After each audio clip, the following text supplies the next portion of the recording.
Ben Ertuğrul Gazioğlu Osman. Oğuzhan'ın eli keser. O dikilen gözü oyar. Benim diyeceklerimi bizzat ileteceksin. Kaya Obası hiç kimsenin gölgesi değil. Ben Kayı Bey Osman Bey tuttuğum pusada Allah yolunda can alıp can verdiklerime yemin olsun ki zalim ve ihanetin nefesini kesme vaktidir.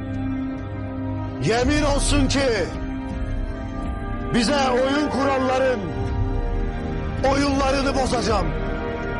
Hakikati yüceltip tüm cihanda adaleti sağlayacağım.